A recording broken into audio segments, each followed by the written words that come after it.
Probability one of the easiest chapter है बच्चों। बस इनमें कुछ चीज़ें हैं समझने की। वो इवेंट्स अगर आप समझ गए तो किसी भी टाइप का प्रॉब्लम आप प्रोबेबिलिटी से कर सकते हैं। तो यहाँ पर देखिए प्रोबेबिलिटी का मतलब है चांस। किसी भी चीज़ के होने के चांसेस को हम प्रोबेबिलिटी बोलते हैं। जैसे कि अगर रेन पड़ने के चांसेस है, बारिश पड़ने के चांसेस है, तो हम बोलते हैं there is a probability of raining. या फिर अगर मैं कहीं पहुँचने वाला हूँ 5 मिनट्स में, तो I probably reach in 5 minutes, इस तरह से बोलते हैं। तो जहाँ जहाँ चांस है, पॉसिबिलिटी है, उसको हम प्रोबेबिलिटी बोलते हैं। सर्टेन यानी कि ऐसी चीज़ें, प्रोबेबिलिटी में जब भी कोई चीज़ होती है तो उसको इवेंट्स बोलते हैं हम। तो ऐसा इवेंट जो पक्का पक्का होने वाला है उसको सर्टेन इवेंट बोलते हैं। जो चीज़ होने के ज़्यादा चांसेस है उसको मोर लाइकली बोलते हैं हम। जिसके 50-50 चांसेस है इक्वली लाइकली। जिसके कम चांसेस है लेस लाइकली। जो पॉसिबल ही नहीं है उसको इम्पॉसिबल। इम्पॉसिबल इवेंट का आंसर हमेशा 0 रहता है और सारी प्रोबेबिलिटी की जो वैल्यूज़ है 0 और 1 के बीच में ही लाई करता है। एक कंडीशन में लिख सकते हैं आप।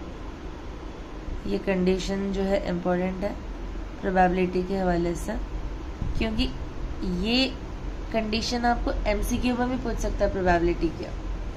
तो ये याद रखिए आप। नेक्स्ट प्रोबेबिलिटी का फॉर्मूला है favourable outcome by total number of outcomes. जो भी क्वेश्चन में पूछ रहा आप वो न्यूमरेटर में लिखते और जिस इवेंट की बात चल रही क्वेश्चन में उसका आंसर यानी कि टोटल जो है हम नीचे लिखते हैं। इस तरह से हम सॉल्व करते हैं।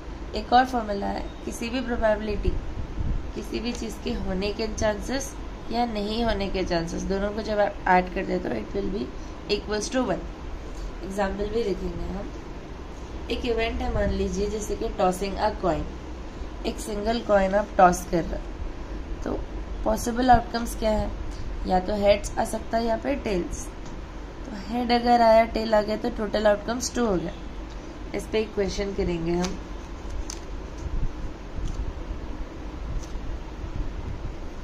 जैसे कि मान लीजिए आप यही जैसे इवेंट देखे हम फर्स्ट वाला, find the probability of getting heads आ गया। तो अब क्या कर सकते हैं? पहले इवेंट रेडी करना। एक क्वेश्चन आपको बताते हैं हम किस तरह से करना, बाकी सारे क्वेश्चंस की थ्योरी याद रखिए आप। तो हेड आने की प्रोबेबिलिटी क्या है पूछ रहा, तो हम P ऑफ H डालते हैं। P of H is equals two heads और टेल्स में हेड्स कितने हैं? एक ही है, वो फेवरेबल आउटकम है। नीचे टोटल लिखते हैं हम, एक हेड है और एक टेल है। मगर ये H जो ले रहे हैं ना आप, ये पहले ही डिफाइन करना हो तो यह लिखना आप इस तरह से, let H be the event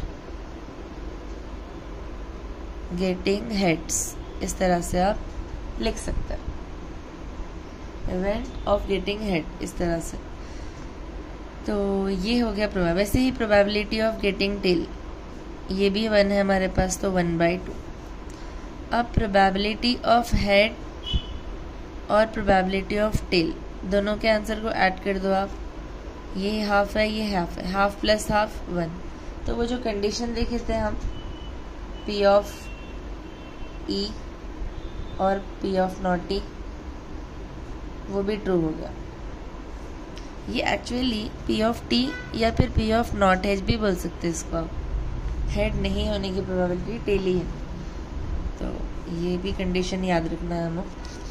next देखिए सेकेंड इवेंट हमारा, टॉसिंग 2 कॉइन्स साइमल्टेनियसली। अगर हम 2 कॉइन्स एक साथ घुमा रहे तो दोनों कॉइन्स पे आपके आउटकम्स आते हैं। या तो दोनों कॉइन्स पे हेड आता, या दोनों कॉइन्स पे टेल आ सकता, या पहले कॉइन पे हेड और सेकेंड कॉइन पे टेल आ सकता, या उसका उल्टा, पहले कॉइन पे टेल और दूसरे कॉइन पे हेड। ये 4 पॉसिबल आउटकम्स है। पॉसिबल आउटकम्स 4 है।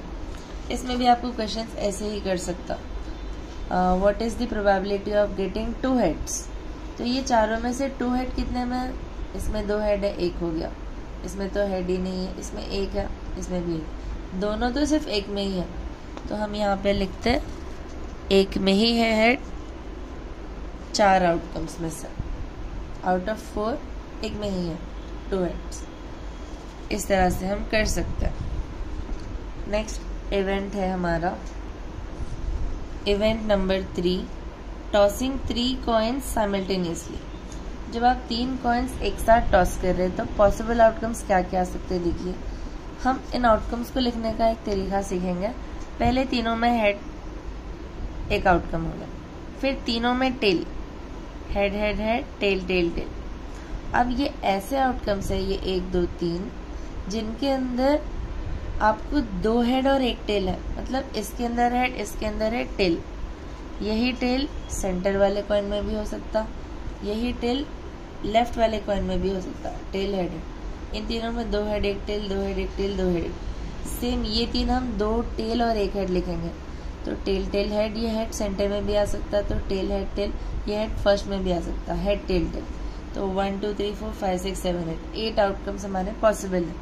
इसमें भी क्वेश्चन ऐसे ही पूछता आपको, जैसे कि मान लो प्रोबेबिलिटी ऑफ गेटिंग 3 हेड्स, तो आप ये पूरे 8 में से एक में ही है जिसमें तीनों हेड है, तो 1/8 ऐसा लिख सकते हैं आप। तो इसी तरह से क्वेश्चन पूछता है, ये इजी रहता है ना। इसके आगे देखेंगे हम